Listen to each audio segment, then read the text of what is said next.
Sa pagdinig naman ng Committee on Foreign Affairs joined with Overseas Workers Affairs sa Kamara ngayong araw, inilatag ng mga ahensya ng pamahalaan ang kanilang mga hakbangin para sa kaligtasan ng mga Pilipinong naipit sa gyera sa Middle East. Si Jap Regala live para sa 13 sa tanghali.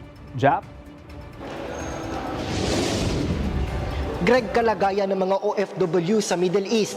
Yan ang prioridad sa pagdinig ng Committee on Foreign Affairs sa Kamara ngayong araw.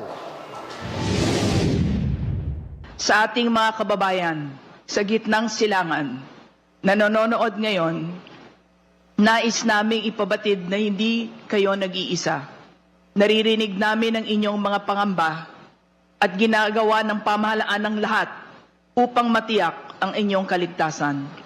Yan ang mariing pahayag ni House Committee on Foreign Affairs Chairperson Maria Rachel Arenas sa pagdinig ng Committee on Foreign Affairs joint with Overseas Workers Affairs sa Kamara ngayong araw. Sa komite, binigyan diin ng mga mambabatas ang direktiba ni Pangulong Ferdinand R. Marcos Jr. na maiuwi ng ligtas ang mga kababayang OFWs sa gitnang silangang Asya. The President has mandated a two-pronged approach, prioritizing the immediate safety of our citizens while preparing contingency measures to cushion the economic impact on our country. Ayon sa Department of Foreign Affairs, aabot sa higit 2 milyon ang bilang ng mga Pilipino na nasa naturang rehiyon pero hindi nila lahat ay lubhang apektado. Ilang paliparan din ang nananatiling sarado habang ang iba ay partially open. Kuwait and Bahrain airspaces are closed, and countries with open airspaces include Egypt, Jordan, and Istanbul, and they've been identified as potential regional exit points. Actually, a correction there is that we've had Filipinos already fly out of those airports. Ayon pa sa ahensya, sa higit 300 mga Pilipinong humiling ng repatriation sa DFA, halos 200 dito ay na-repatriate o naalalayan na ng ahensya. Nakauwi na rin ang 2 Pilipino mula sa Iran, habang 113 Pilipinong naipit sa Jordan ang nasa biyahe na pabalik ng bansa. Patuloy din nila ang pag-asiste ng mga embahada ng Pilipinas sa Middle East para sa mga Pilipinong hindi pa nakababalik ng bansa.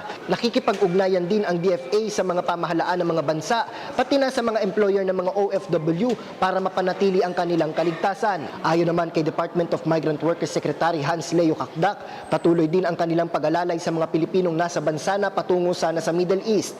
Ayon sa kalihim, inaasikaso na ng ahensya ang accommodation, pagkain at transportasyon ng mga naturang OFW. Magbibigay din anya ang ahensya ng medical at psychosocial assistance para sa mga OFW na na-repatriate mula sa Middle East. Greg, paalala naman ng mga ahensya ng pamahalaan sa mga OFW sa Middle East ay manatili muna sa inyong mga lugar, manatili sa pakikipag-ugnayan sa embahada ng bansa at makinig sa abiso ng pamahalaan. Mula rito sa Kamara para sa totoong balita sa Bagong Pilipinas, Jap Regala, 13 sa tanghali ng Congress TV.